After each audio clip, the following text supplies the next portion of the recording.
That's an interesting one that does read very hard edge from a distance, but up front you see how, there's like an edge where you fall short of the outlining or this, the coming up close to this band, but it allows you to see the red under this, which gives it that sort of orange, so it's an over paint. And then this blue is very, very painterly and gives a modeling. It makes it seem a little bit more vibrant from a distance. In some ways, I don't know if you saw the Thornton Willis show that we had done, or if you're familiar with Thornton here in New York, but he's geometry and, and they appear hard edge, but he's really a soft edge painter because he's very expressionistic.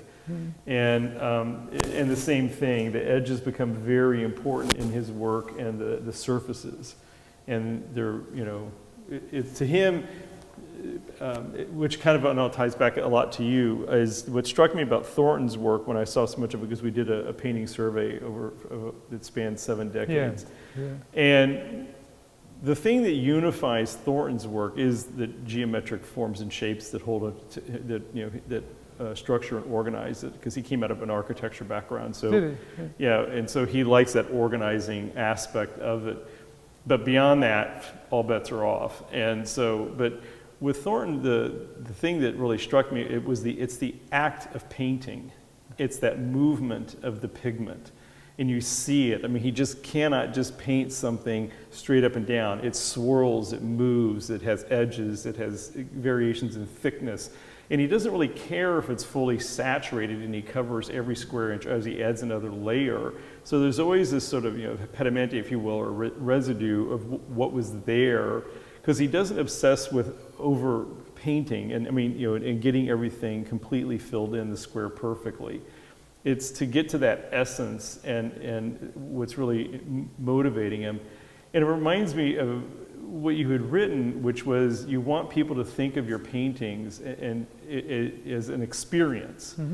And so that really kind of stuck with me, and I thought that's so interesting that you two are about the same generation. Yeah, I think he's a bit older than me. But and so, but that to me struck me as very interesting in terms of this thinking about the viewer experience is driving you more than the formal concern, it seems like.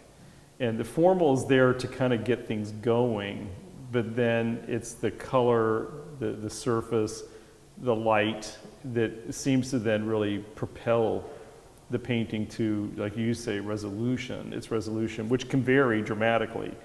So it's that interplay of all those things, but you're thinking about the experience of people. So there's this very empirical aspect of your work that seems like, just like with Thornton's, like they're an experiment. And so the outcome is empirically derived as opposed to being so rigorously put down, especially given your background as a writer, his background, in architecture, which we typically think of as very structured and sort of having rules and norms that you stick with. And but you both seem to not worry so much about that. It's the act and the process, and then the resulting outcome, and they're equal in your mind. It's because it's some people, it's the outcome is what they're after. You guys seem to enjoy the process and feel that people experiencing that process by seeing it revealed, the literalness of it, is part of that outcome. Yeah, I think there's some truth in that. I don't know if that was overthinking it too much, but I've noticed it, which is so weird that you guys are back to back. When you look at your paintings, they don't look similar at all. But then when you live with them for a while, you realize, oh my goodness, these are really similar in the way you guys approach your paintings, and the fact that you're not obsessed with a rule and sticking with rules. And it's not like you're running around with scissors all the time, in your hands, but you sort of take a risk, it seems like. Yeah, well, as I say, anything can happen in a painting of mine in terms of what kind of paint is it, what kind of application is it, etc., etc. My friend John Baldassare used to say his advice to young painters, young artists, was if you see a rule, break it. But that sounds like a rule in itself, actually, and that's why I'm sort of cautious. And I'm sure you pointed that out to him. Yes. And his response was? Fuck yourself. Huh? Go fuck yourself. Yeah. So that's an interesting relationship, the two of you. Did you meet him just because you lived out there? Or Yeah, he took me out there, actually. Okay, gotcha. To teach in Cal Arts. Yeah. No, he was quite an interesting artist. And, Oh, yeah. His paintings his work quite edgy. Yeah, So, the opposite of mine, yeah. in its way. Yeah. That's interesting. And so you guys were close? Yeah. Oh, wonderful. I guess I didn't realize that. I figured you might have been, since you seem to have referenced him a few times and things. So I wrote wondered. about him too. Yeah. So what other things would you like to talk about in either this new series or in your work in general that you may not have ever talked about, or you'd like to sort of reveal? I mean, you talked about the post-minimalism, which I think is very interesting, and I see how you get to that, conclusion. And you seemed receptive to our thoughts about constructivism and suprematism, and Oh yeah, no, a lot of people point that out, by the way. oh, good. Yeah. Okay. That's all fine. I mean, you could, if you thought of what are the sort of primary ingredients in contemporary and modern styles that I work from, suprematism would certainly be one. Because it's all about sort of sensation and experience in your parlance. Yeah. I think people would do well to think about music when they think about my work. I think that would be a good idea. Painting can be about architecture, it can be about music. Every art form is about some other form which it uses to be jealous of, to guide itself from, etc. Architecture, it's very hard to see an architectural reference in my work, although Bob Morris did, and I'm a friend of Frank Gehry. But my work has never really been about building one thing on top of another.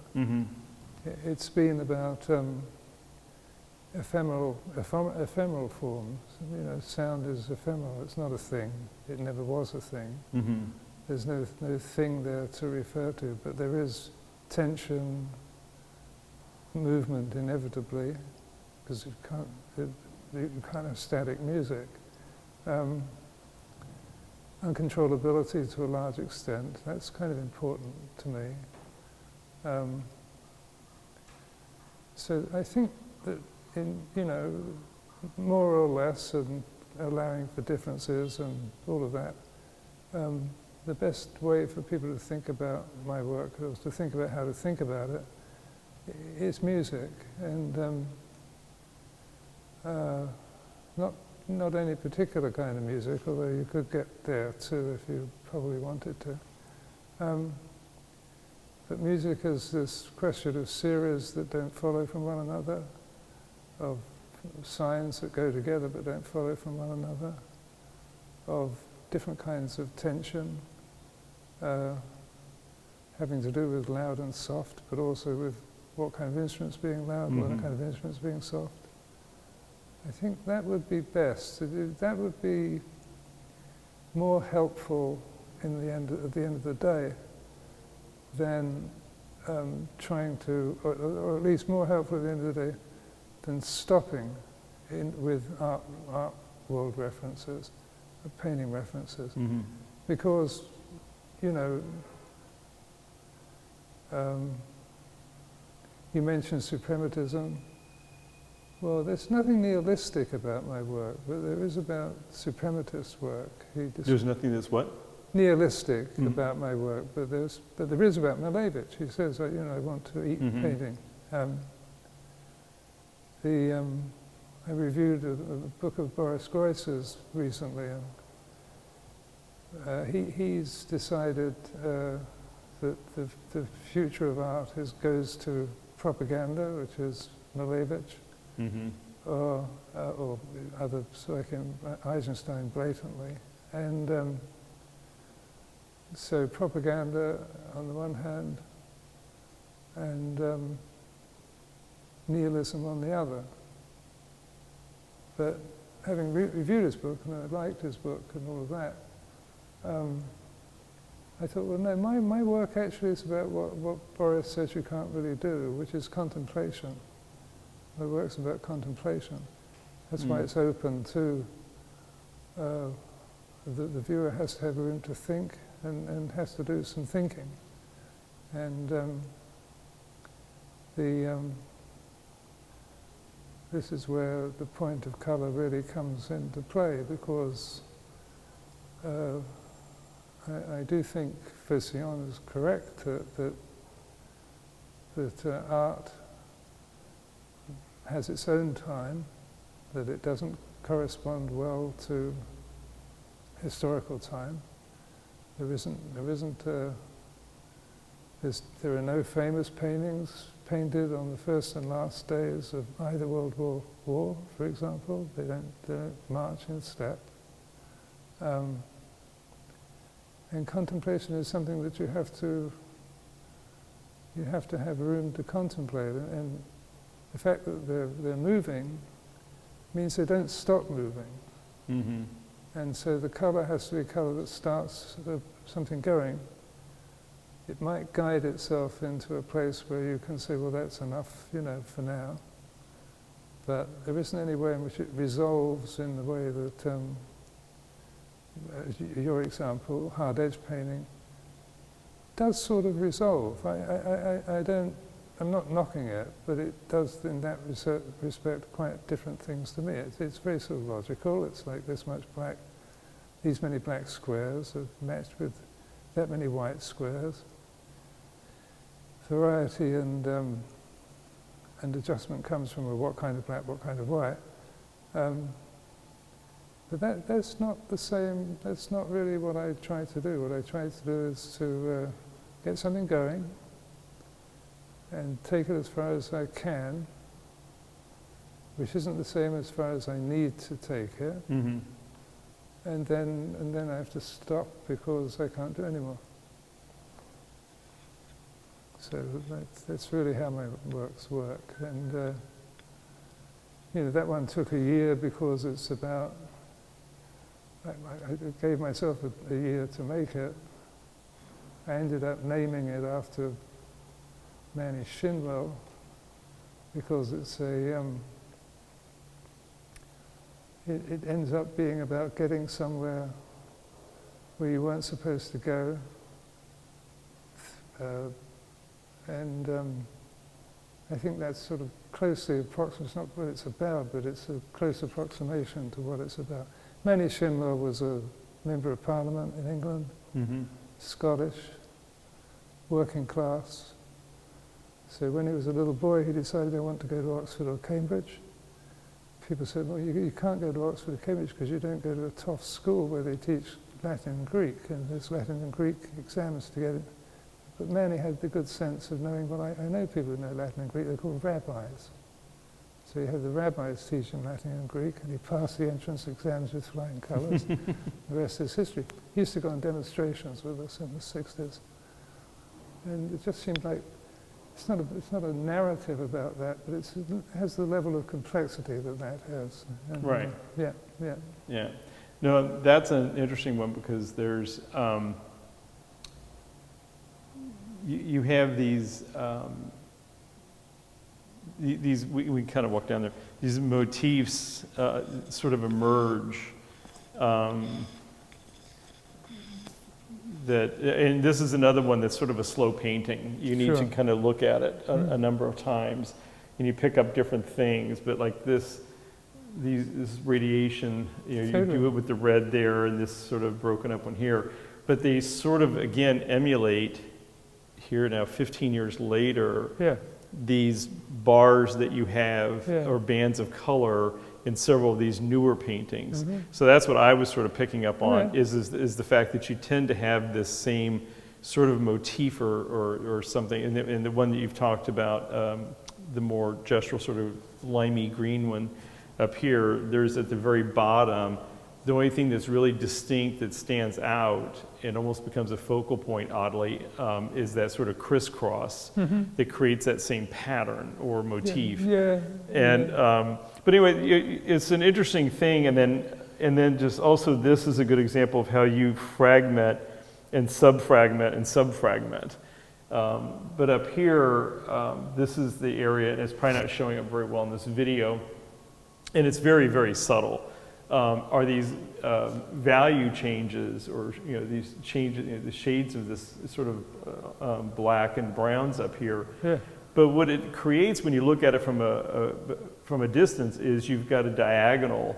You've created this binary of light and dark, and then within this, so this is the one that I was thinking was, wow, this is sort of like pattern on pattern on pattern. And so, when I think of that, I think of a number of the systemic pattern painters, like from the crisscross group, and the one that in particular comes to mind is Gloria. Sorry, her name is just blanking on me, but this sort of,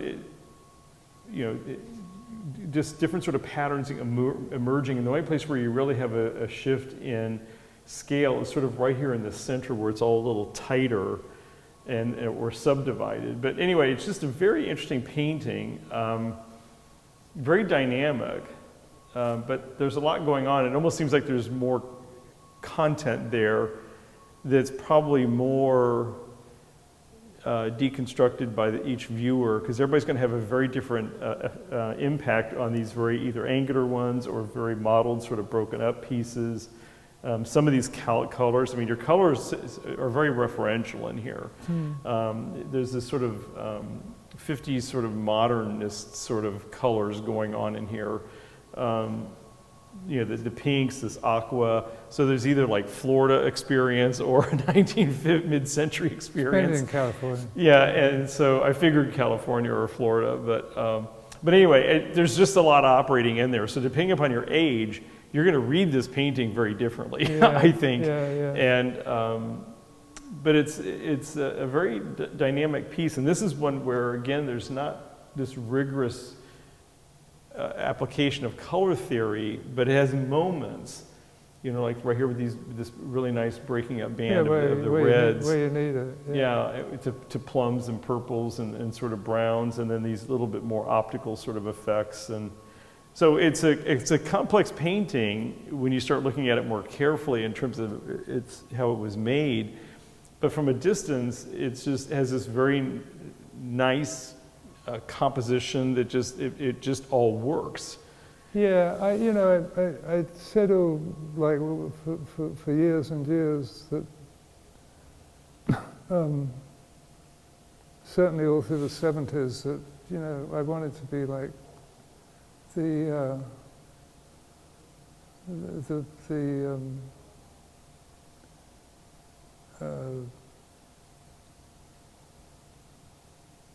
Poussin of my time. And then just before I started to paint that painting, I realized why I said that.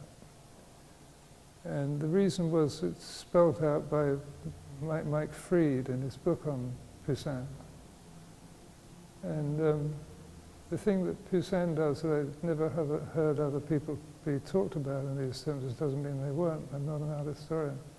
But in Poussin, composition is like something between, there's an empty piece of sky up there. It's not balanced by another piece of sky down here, or even a piece of landscape.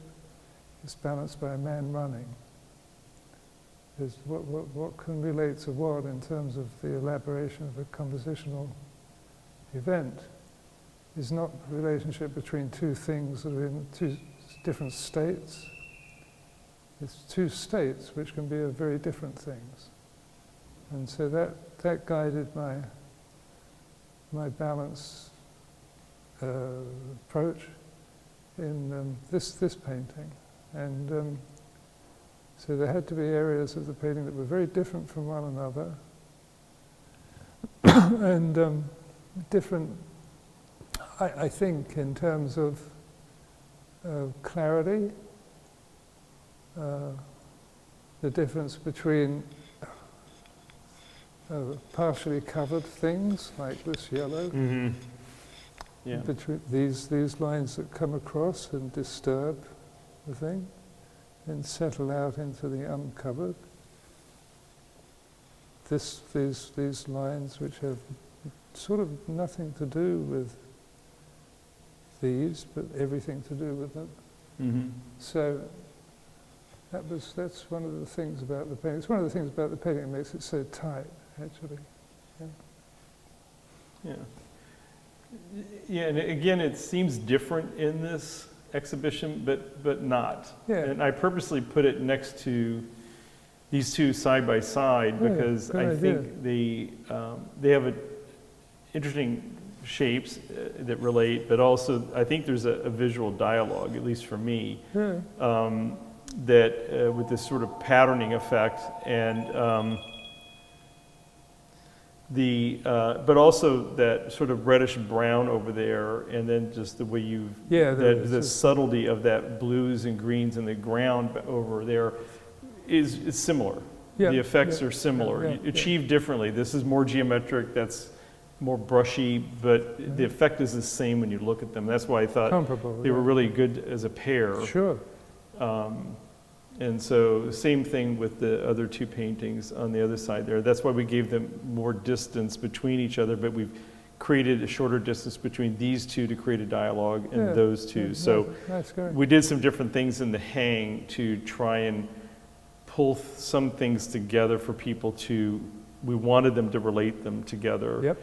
And then we put distance where we didn't want people to be kind of confused. Or where they, sometimes things have to go further apart than others so they don't interfere with one another too much. So that's sort of how we did a number of the things in the show here that way. And because there's quite a diversity of color in this show, which is interesting. So hopefully people can view it in person. There's lots and lots of great installation images online and a video, an installation video. So hopefully people will be able to take a look at those materials, and we'll do a digital catalog with a lot of the installation images. Sure. And so hopefully if people enjoy these discussions and meeting artists like Jeremy Gilbert-Rolfe, then please subscribe to this series that we do. We do them for every artist. If it's an estate, then we talk to their friends or family members and things like that, but we feel it's really important to try and have the artist in their own words talking about the work. So if you enjoy these series, please subscribe, and you'll get notices. These are on our website and also on YouTube, on our YouTube channel. So thank you for coming. You're welcome. I appreciate it. Sure. And thanks for coming to New York. Go for it.